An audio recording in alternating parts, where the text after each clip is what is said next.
Este programa es una presentación de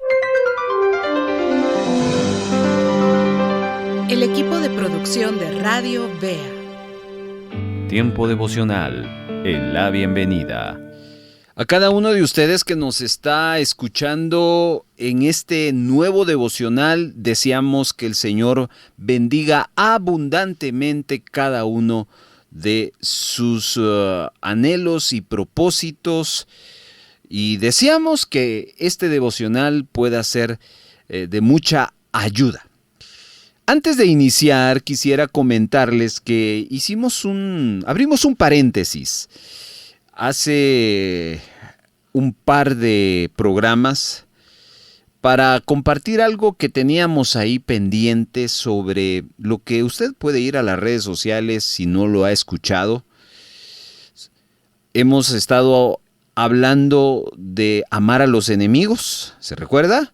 Y hemos hablado también sobre aprender a decir la verdad y que la mentira se disipe en nosotros. Fue algo que el Señor puso en nuestros corazones para compartirlo a ustedes.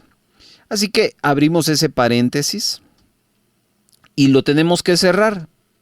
Y vamos a cerrarlo ahora para continuar con el estudio que hemos tenido la oportunidad de estar desarrollando con ustedes. El estudio de la epístola a los Hebreos. Es importante y es para nosotros muy esencial seguir hablando sobre estas enseñanzas que están escritas en esta bella epístola. ¿Por qué? Porque la Biblia entera nos habla de Cristo, desde el Génesis al Apocalipsis, y cada una de ellas merece nuestra atención. Pero hay dos libros importantísimos en nuestra fe cristiana en este tiempo. Número 1, la carta a los Romanos, y número 2, la epístola a los Hebreos. Y quiero hacer una aclaración. No estoy diciendo ni que los evangelios, ni las otras epístolas de Pablo, ni de Pedro, ni de Judas, Santiago y todos los escritores, Juan también, no estoy poniéndole más ni estoy llevando otros libros menos. No, todas hablan de Jesucristo en diferentes dimensiones, facetas. Pero destaco estas dos. Romanos, porque nos habla de la obra de Cristo, nuestra salvación. Y Hebreos nos habla de la persona de Cristo, conocer más a Jesucristo. Yo le pregunto a usted, ¿quiere usted conocer más a Cristo? Usted me dice, amén, hermano. La mayoría de nosotros vamos a los evangelios y ciertamente ahí conocemos a Cristo, pero permítame decirle que no solo en los evangelios se conoce a Cristo. Si usted va al último libro de la Biblia, Apocalipsis, usted va a ver y conocer a Cristo de otra manera y en otra faceta. Y en el libro a los Hebreos hace esa transición importante a un Cristo teológico.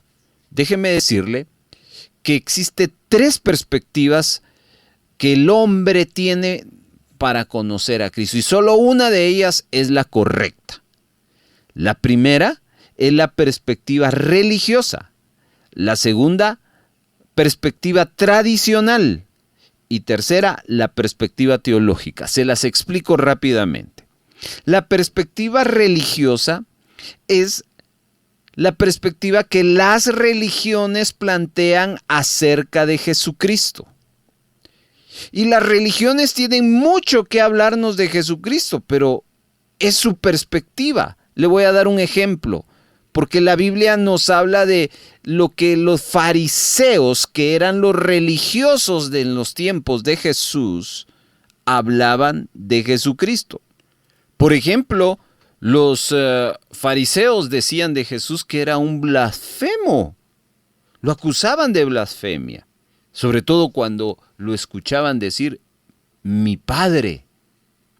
Pero no solo eso, hermanos, los religiosos decían que Jesús no cumplía la ley. Lo criticaban por relacionarse con pecadores. Lo cuestionaban y lo llamaban falso profeta. Es más, lo acusaban de tener demonios. Lo veían como una amenaza a su autoridad. Lo acusaron de ignorante y lo cuestionaban como el Mesías. Más adelante en el libro de los Hechos, el judaísmo, que era la religión oficial en el pueblo de Israel, también como religiosos lo rechazaban como Mesías. El religioso veía a Jesús como otro líder de una religión más, judaísmo. Por eso esa es la perspectiva de lo religioso. Cada religión que usted conoce y que proclama a Cristo tiene su perspectiva, pero es la perspectiva religiosa. Pero también le dije que está la perspectiva tradicional. Y eso es lo que la gente cree de Jesús. Mire, yo he escuchado tantas afirmaciones urbanas que las personas dicen acerca de Jesús. Por ejemplo, Jesús mismo les preguntó a sus discípulos, ¿quién dice la gente que soy yo? ¿Y saben qué le respondieron?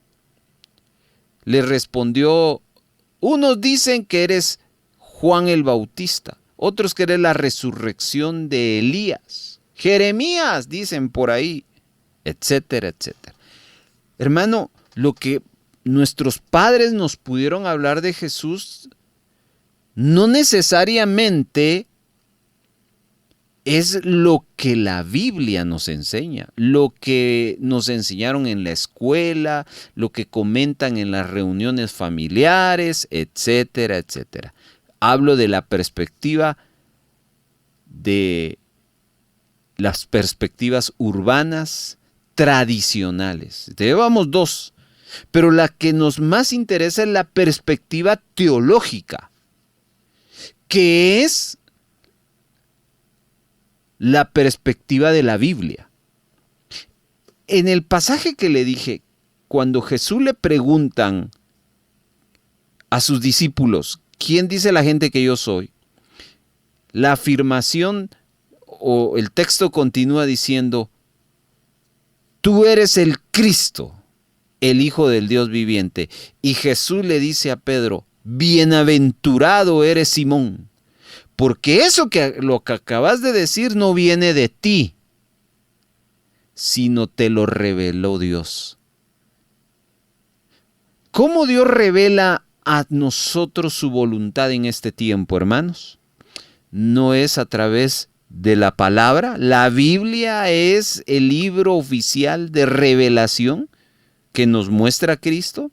Por eso tenemos que ir a la Biblia y tenemos que conocer la perspectiva teológica de Jesucristo. Y nos interesa mucho seguir mostrándole lo que la Biblia dice acerca de nuestro Señor Jesucristo. Quédese con nosotros, ya comenzamos. Le agradecemos enormemente ser parte de la comunidad de Tiempo Devocional. Si usted desea escuchar los capítulos de estreno de este programa, puede hacerlo los días domingos a las 9 de la mañana y 6 de la tarde, vía radio convencional, sintonizando el 1570 AM y en nuestra plataforma digital online en la página radiovea.org o descargando nuestra aplicación Radio Vea AM. Seguimos presentando Tiempo Devocional. Tiempo Devocional, el mensaje. Qué pasaje tan extraordinario que nos corresponde hoy, capítulo 7 de esta epístola. Al principio del libro de Hebreos, vimos que Jesucristo era sacerdote según el orden de Melquisedec.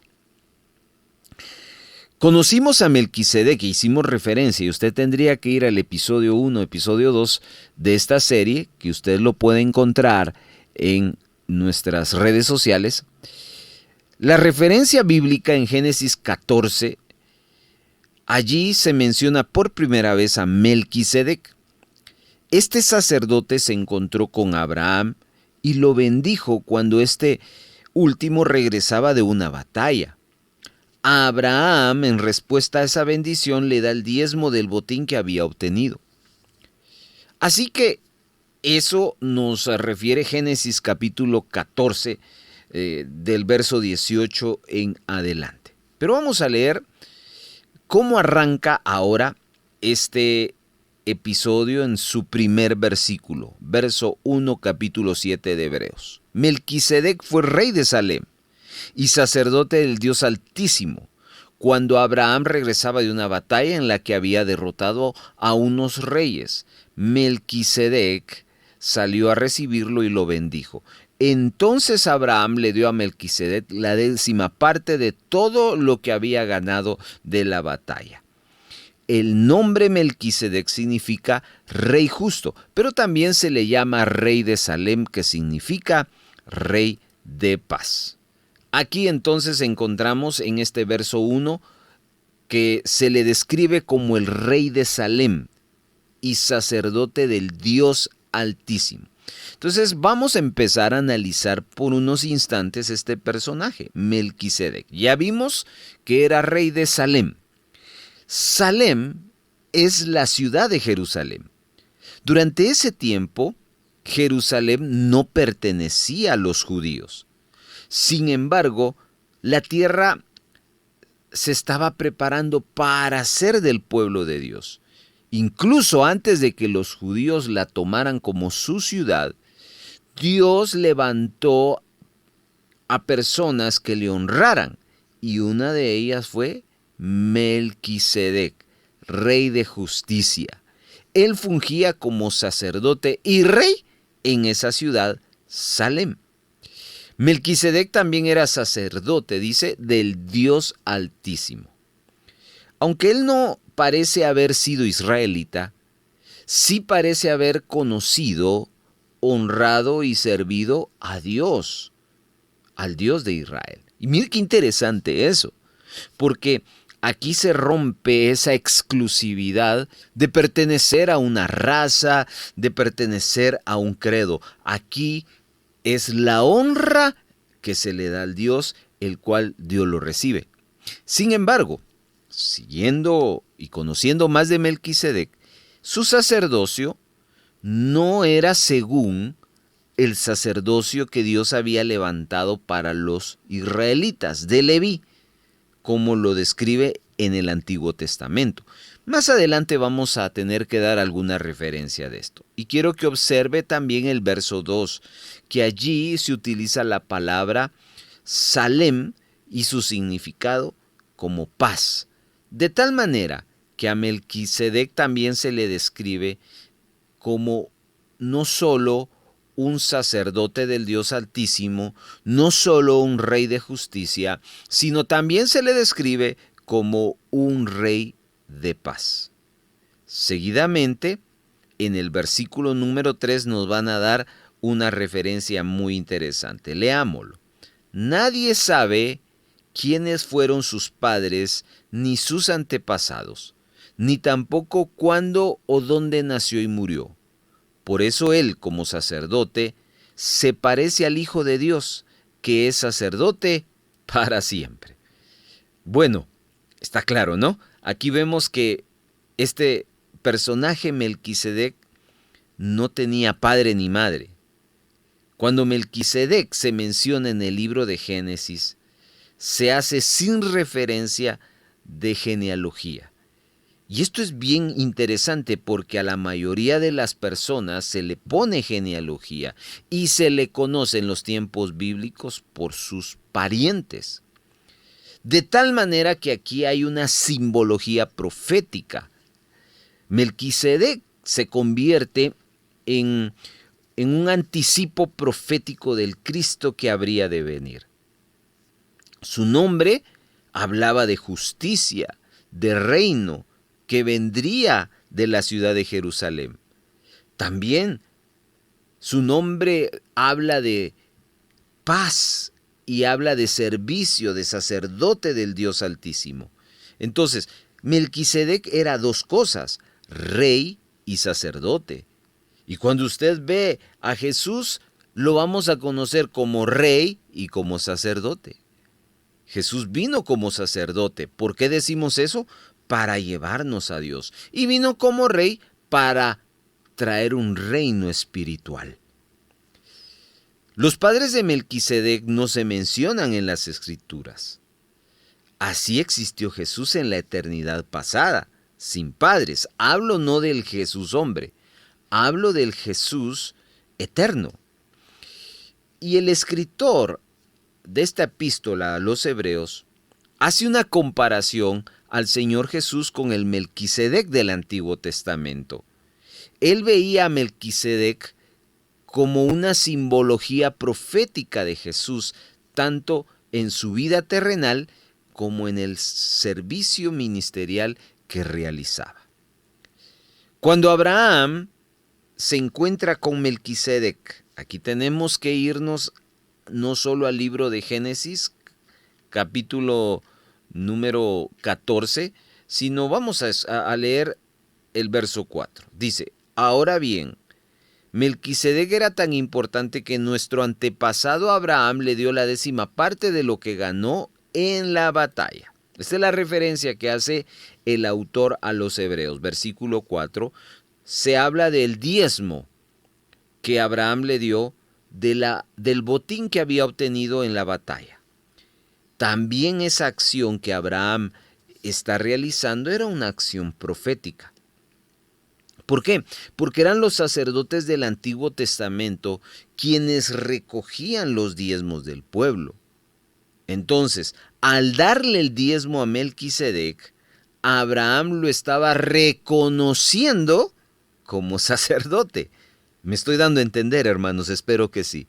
Esto es bien significativo, ya que los ancestros de Melquisedec no venían de Leví. Los levitas eran los únicos a los que se les permitía ejercer la función sacerdotal en el Antiguo Testamento. Sin embargo, Abraham trató a Melquisedec como sacerdote, aunque este último, Melquisedec, no pertenecía a el clan de la tribu de Leví. Qué interesante eso. Verso 5 y verso 6. De acuerdo con la ley de Moisés, si un sacerdote pertenece a la familia de Leví, tiene el derecho a recibir la 10ª parte de todo lo que gana el pueblo. No importa que el sacerdote sea del mismo pueblo o familia. Todos por igual tienen que dar la 10ª parte. ¿Se da cuenta? Ahora leo el verso 6. Y aunque Melquisedec no pertenecía a la familia de Leví, recibió la 10ª parte de lo que había ganado Abraham, a quien Dios le había hecho promesas. Melquisedec bendijo a Abraham. Aquí hay otro detalle que es importante mencionar. Hemos de recordar una mentalidad que tienen los judíos. Y es que, no olvidemos, el escritor a los Hebreos, el apóstol, le está hablando a un grupo de creyentes, cristianos, seguidores de Jesús, discípulos de Jesús, que tienen una mentalidad judía. De tal manera que está tratando de crear un equilibrio en ellos para que no se sientan ofendidos ni desplazados por sus creencias culturales, ya que en la mentalidad judía, escuche, Abraham era alguien muy importante.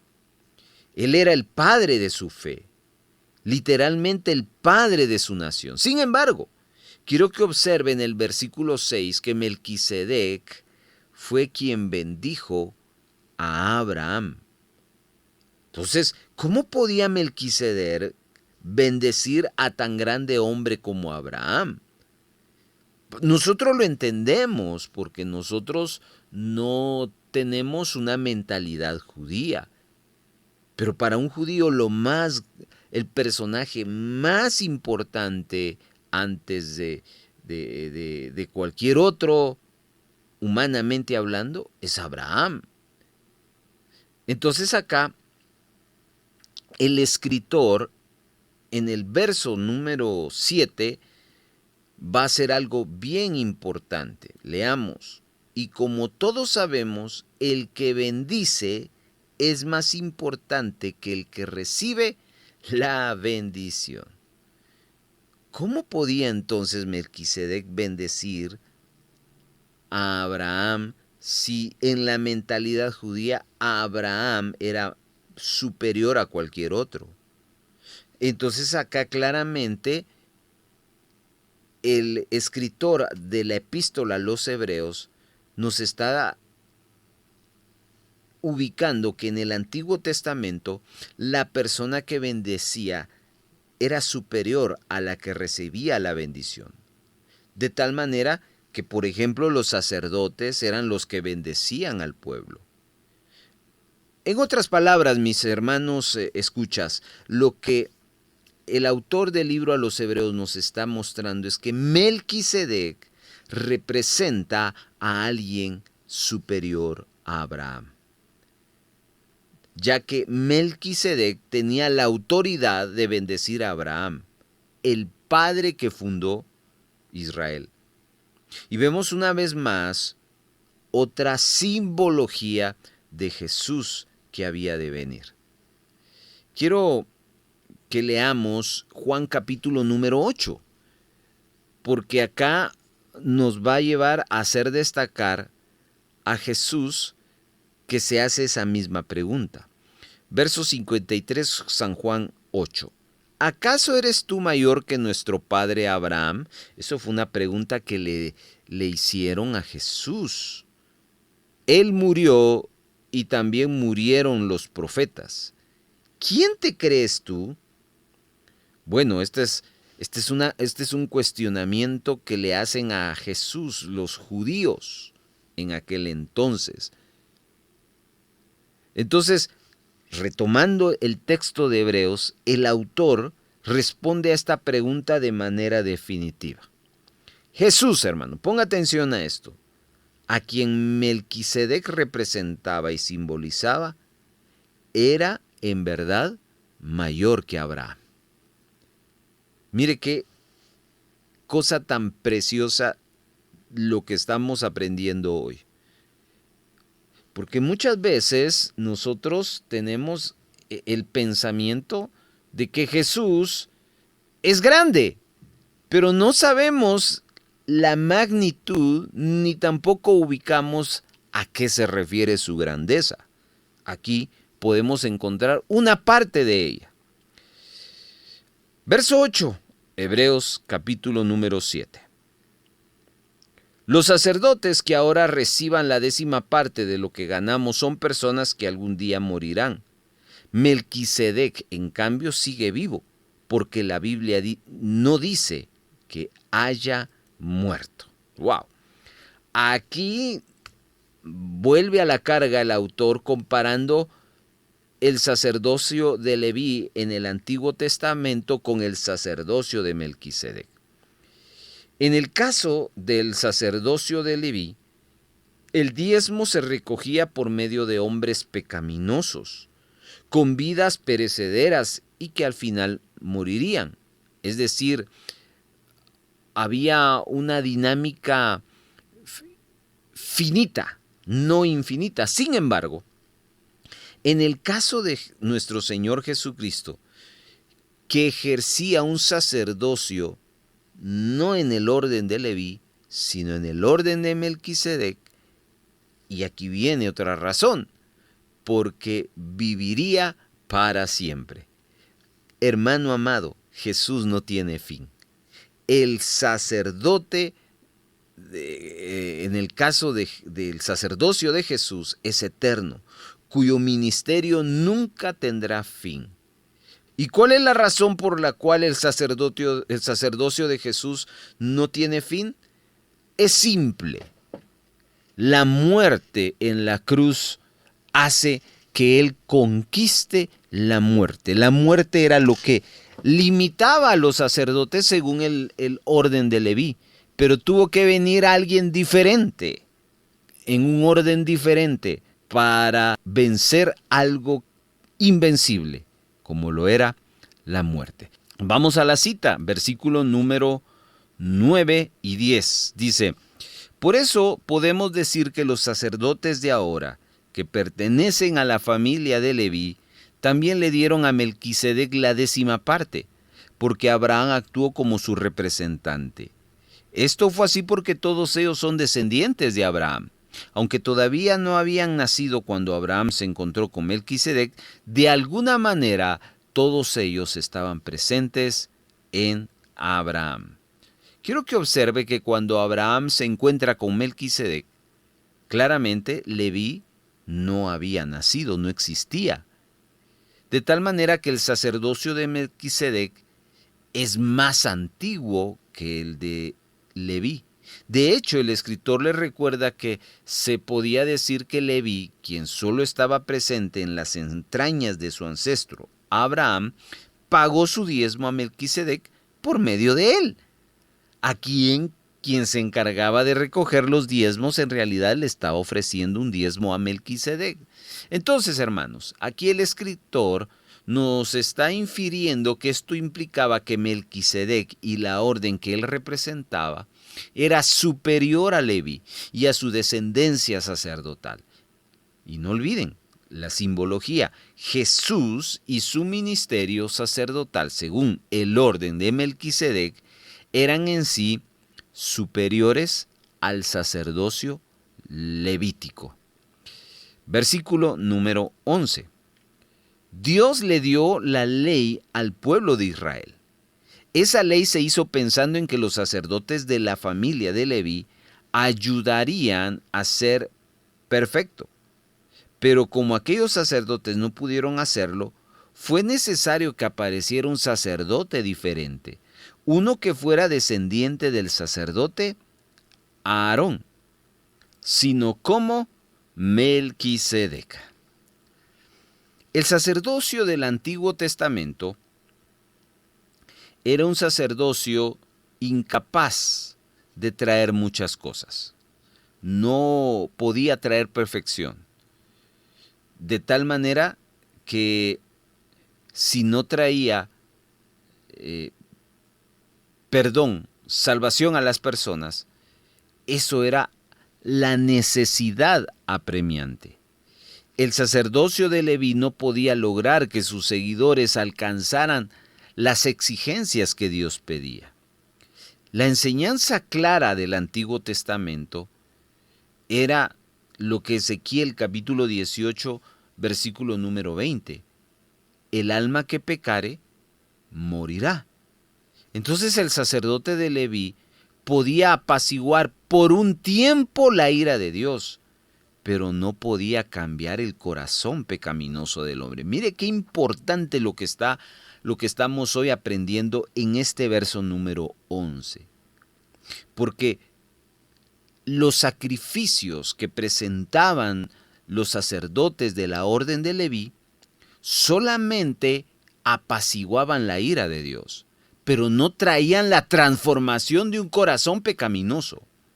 El pecado proseguía a lo largo de todo en la vida de la persona. Y es por eso que constantemente el pueblo de Dios dejaba de cumplir con sus exigencias.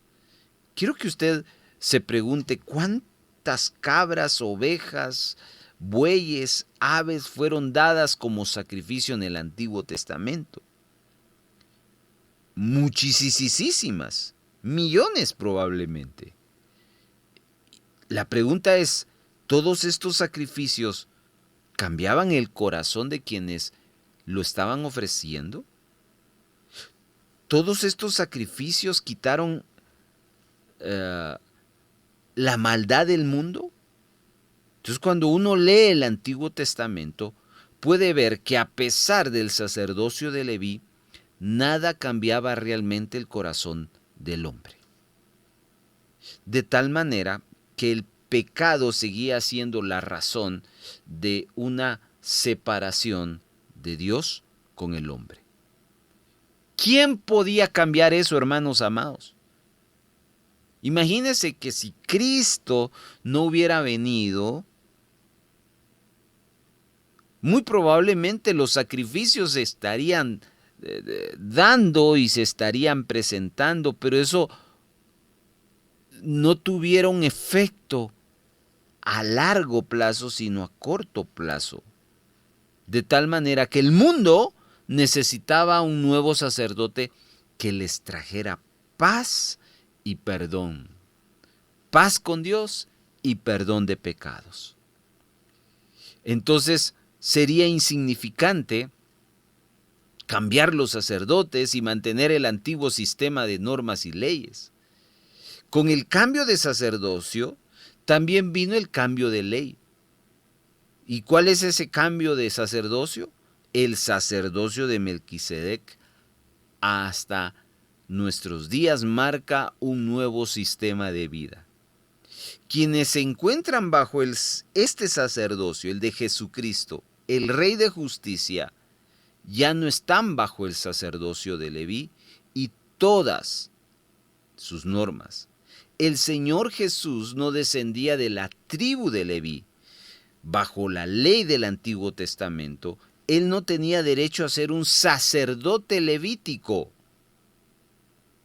Quiero que leamos verso 13 y verso 14 de Hebreos. Este sacerdote era distinto del cual estamos hablando. Es nuestro Señor Jesucristo. Como todos sabemos, él no descendía de la familia de Aarón, sino de la de Judá. La ley de Moisés decía que de esa familia nadie podía ser sacerdote y nunca un sacerdote ha salido de la tribu de Judá. Está claro, ¿no? Así que al final la intención de Jesús no era esa, de ser un sacerdote más como los anteriores, porque él entonces traería un nuevo camino. Hermano amado, y esto tiene una implicación importante para quienes vivimos bajo el sacerdocio de Jesucristo. No se puede estar bajo el sacerdocio levítico y bajo el sacerdocio de Cristo en este tiempo. Hay quienes viven de esa manera. Quienes vienen o viven bajo el sacerdocio de Jesús deben terminar con la antigua forma de ley. Una ley que nunca nos va a traer salvación. Cientos de años de historia del Antiguo Testamento han demostrado que la ley no puede llevar a una persona a una correcta relación con Dios. Solamente el sacrificio perfecto del Señor Jesús puede lograr algo así. Y quiero que observe el verso 16, por favor. Dice: es diferente porque no fue elegido por ser miembro de una familia determinada, sino porque vive para siempre. ¿Cuál es la diferencia entre el sacerdocio de Leví y el sacerdocio de Jesucristo? Que los sacerdotes del Antiguo Testamento eran escogidos sobre la base de sus ancestros. En otras palabras, ellos tenían que nacer en ciertas familias. Pero el sacerdocio de Cristo no se basa en sus ancestros, sino se basa en el poder de una vida indestructible. Quiero que volvamos a leer el verso 16, parte final. Dice: es diferente porque no fue elegido por ser miembro de una familia, sino porque vive para siempre. ¿Nota usted entonces que el sacerdocio de Jesucristo es indestructible? Jesús demostró esto por medio de su resurrección entre los muertos. Él tomó nuestro pecado sobre sí y murió en nuestro lugar y resucitó victorioso sobre la muerte y el pecado. Mire, esto es importante, mi amado hermano. Jesús nos vino a mostrar un nuevo camino. El camino el cual lleva el punto medular que no lograba el otro camino. El otro camino era imperfecto. tampoco estamos diciendo que el camino de la ley era malo. Simplemente faltaba algo y Jesús vino a hacer esa perfección que le hacía falta al otro, pero no bajo las reglas del sacerdocio levítico, sino bajo un nuevo sacerdocio. Una vez más, quiero que veamos que la ley del Antiguo Testamento, aunque perfecta en sí misma, era inútil para cambiar el corazón del hombre. Esto quiero repetirlo porque es clave, porque cualquiera va a empezar a decir, entonces la ley no sirve, entonces la ley no vivamos bajo ella. De hecho, ahí necesitamos rescatar los principios que la ley fue dada, pero no para practicarlas porque no pertenecemos bajo ese sacerdocio, pero sí para tener una vida ética, tener una vida agradable a Dios. La ley del Antiguo Testamento, aunque perfecta en sí misma, ¿por qué era perfecta? Porque la ley nos lleva a ser fieles a Dios, la ley nos lleva a servirle al Señor con excelencia.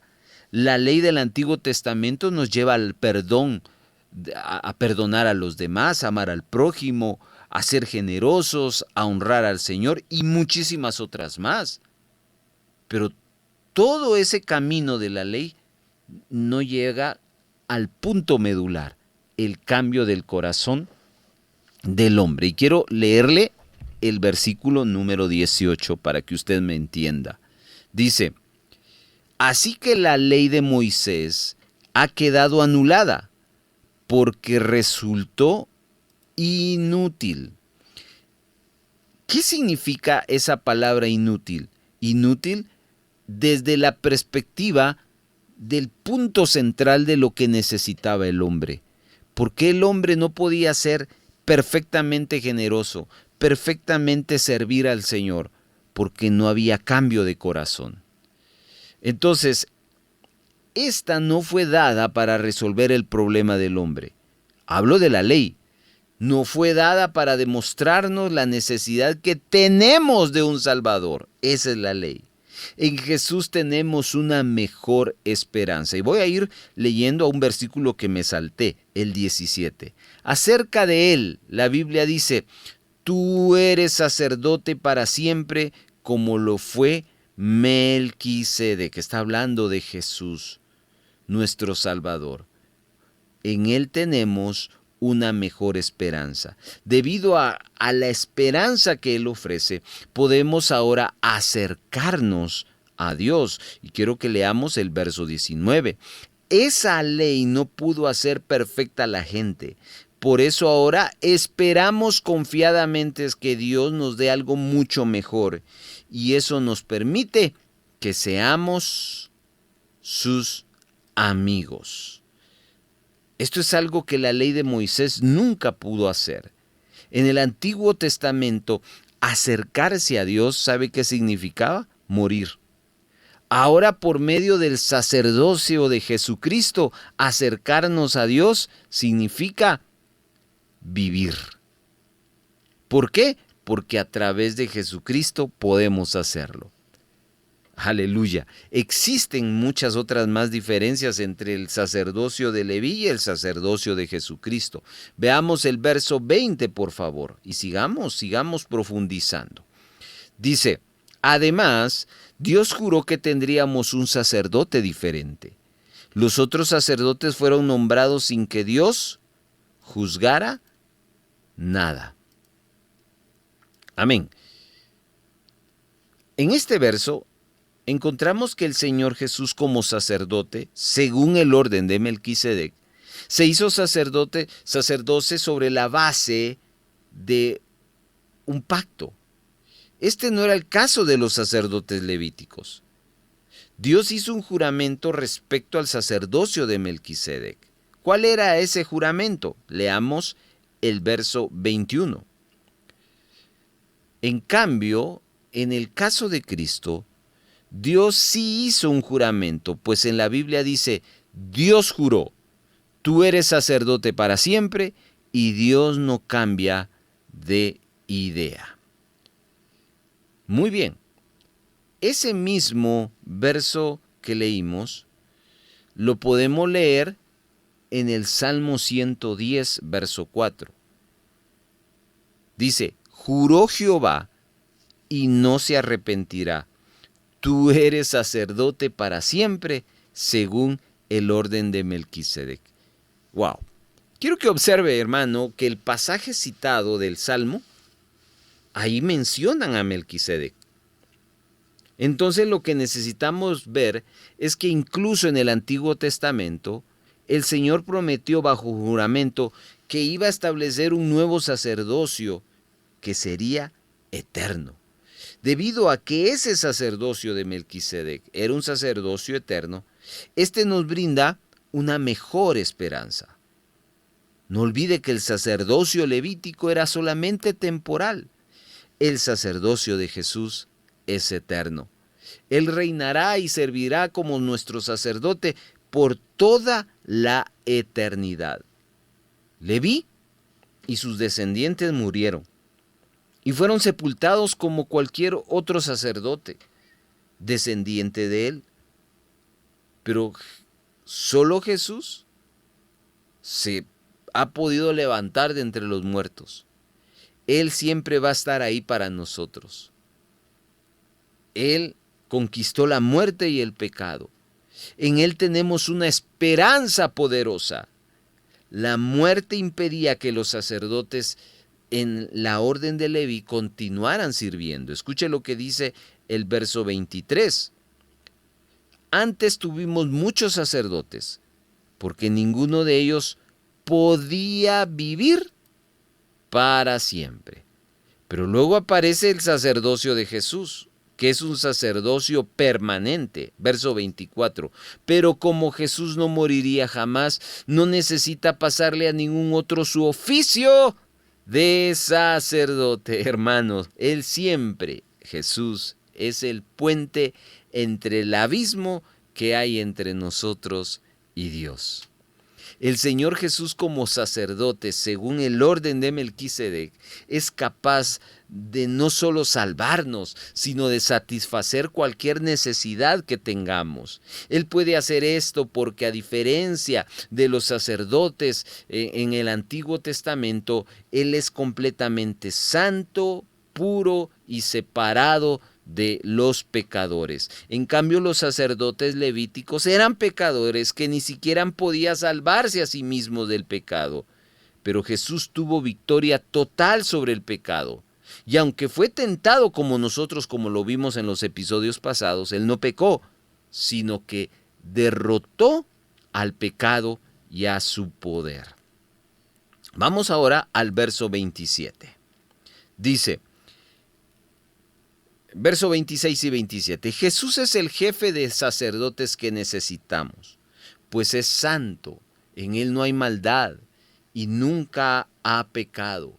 Dios lo apartó de los pecadores, lo hizo subir al cielo y lo puso en el lugar más importante de todos. Jesús no es como los otros sacerdotes que todos los días tienen que matar animales para ofrecerlos a Dios y pedir perdón por sus propios pecados, y luego tienen que hacer lo mismo por los pecados del pueblo. Por el contrario, cuando Jesús murió por nuestros pecados, ofreció su vida una sola vez y para siempre. Observe cómo los sacerdotes del Antiguo Testamento tenían que seguir ofreciendo sacrificios, no solamente por ellos, sino también por el pueblo. Pero aparece el sacerdocio de Jesús, que hizo un solo sacrificio por el pecado. Ese solo sacrificio hizo más que todos los sacrificios del Antiguo Testamento juntos. Este sacrificio trajo una satisfacción por completo de las exigencias de parte de Dios, un Dios santo. Y quiero que observe que el sacrificio de Jesucristo por los pecados fue de una vez y para siempre. En el Antiguo Testamento hacía falta ofrecer sacrificios por cada persona que pecaba, cada vez que pecaba. El Señor Jesús murió una sola vez y ese sacrificio sirvió para cubrir todas las ofensas que se cometieran tanto en el pasado, presente y futuro. ¡Qué cosa tan maravillosa, hermanos! Este no era para una sola persona, sino para todo aquel que viniera a Él. ¡Qué sacrificio tan poderoso! Este derrotó el pecado y el mal y traía perdón absoluto, mis amados hermanos. Y ante los ojos del Padre, todo quedaba cubierto con el sacrificio de su Hijo en la cruz. Así que no debemos atrevernos a insultar este sacrificio pensando que algo hace falta. No, lo único que se necesita en este tiempo es depender completamente de este sacrificio único, hecho para todos los pecados y para todo aquel que quiera recibirlo. Ese sacrificio es suficiente ante los ojos del Padre. Y terminamos leyendo el último verso, el 28. A los sacerdotes puestos por la ley de Moisés, les resulta difícil obedecer a Dios en todo. Pero después de darnos su ley, Dios juró que nos daría como jefe de sacerdotes a su Hijo, a quien Él hizo perfecto para siempre. Amados hermanos, los que hemos venido al Señor Jesús y ahora servimos, tenemos que verlo bajo esta perspectiva. Estamos en un nuevo orden sacerdotal. Ya no estamos bajo el viejo orden. Cristo nos ha liberado. Ahora nos toca poner nuestros ojos y nuestra esperanza en un sacerdocio perfecto, el de nuestro Señor Jesucristo. Quiero, antes de que juntos oremos, que usted considere esta enseñanza para que se haga y responda a esta pregunta. ¿Qué es lo que usted vive actualmente? ¿Qué tipo de evangelio está viviendo? El evangelio de la Biblia. La Biblia se compone de dos partes, el Antiguo y el Nuevo Testamento. Los dos hablan de Jesús. El Antiguo Testamento surge de una necesidad de normas, de reglamentos, pero que hacía falta algo: Jesucristo. Cuando Jesucristo viene, hace que esta serie de normas y reglamentos tengan sentido para lo más importante de las personas, y es estar cerca de Dios. ¿Cuántas personas no cumplen los reglamentos al pie de la letra, pero están lejos de Dios? ¿Se recuerda usted de aquel hombre rico, el cual pidió seguir a Jesús, y Jesús le desafía diciendo: ¿cumple los mandamientos? Y la respuesta de él fue: todos. Ah, perfecto. Entonces toma tu dinero, dáselo a los pobres y ven y sígueme. Y la Escritura nos habla de que el hombre no pudo hacerlo. Él cumplía al pie de la letra todos los mandamientos, pero no había transformación. Qué bueno que este hombre podía cumplir lo que muchos en este tiempo no podemos cumplir, todos los mandamientos. Pero este hombre carecía de transformación. Este capítulo que hoy nos hemos acercado a observar y a estudiar, nos habla que la transformación nos abre el camino perfecto a las normas y reglas de la palabra de Dios. Jesucristo es lo que nos salva. no las reglas y las normas. Que hay que hacerlas, porque hay que hacerlas, pero no para salvación. Lo único que nos salva es Jesucristo, poniendo nuestra fe en Jesucristo, no las reglas que seguimos. Por eso usted no va a ir al cielo porque va a la iglesia. Usted no va a ir al cielo porque ofrende. Usted no va a ir al cielo porque sirva, no va a ir al cielo por sus obras. Usted va a ir al cielo por poner su fe en Jesucristo. Viva eso en el sacerdocio de Jesucristo. Y cuando usted lo hace poniendo su fe, la obra de Jesucristo es tan perfecta que, a diferencia del Antiguo Testamento, Jesús no necesita morir varias veces. Ya Él murió por usted una vez, para sus pecados pasados, presentes y futuros. Yo no sé si usted en esta hora tiene la necesidad de hacer la reflexión de vida y decir: Señor, yo necesito corregir mi mente en relación a lo que estoy viviendo. He estado persiguiendo más las normas y las reglas y no la esencia de la fe, que es el sacerdocio de Jesucristo. Quiero que oremos. Padre que estás en los cielos, te doy gracias por esta hermosa enseñanza que nos has hoy puesto en perspectiva, que el sacerdocio de Jesucristo es mucho mejor que cualquier otro tipo de sacerdocio, inclusive el que aparece en la Biblia y el que muchos del Antiguo Testamento practicaban. Sabemos que el sacerdocio promovía no solo sacrificios, promovía normas y reglas. Es importante la vida llena de normas y de reglas y cumplirlas, pero más importante es tener a Cristo como centro de nuestra fe. Porque si Cristo es el centro de nuestra fe, las normas y las reglas tienen sentido de lo que hacemos. Gracias por este tiempo devocional que nos ha edificado y que nos ha puesto en una correcta perspectiva de que Jesucristo es el mejor sacerdote. En el nombre de Jesús. Amén.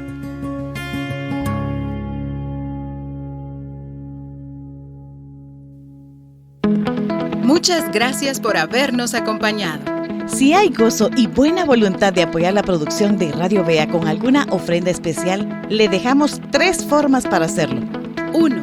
Puede depositar a la cuenta número 3-134-047-567 a nombre de Radio Vea. Después de haber hecho su depósito,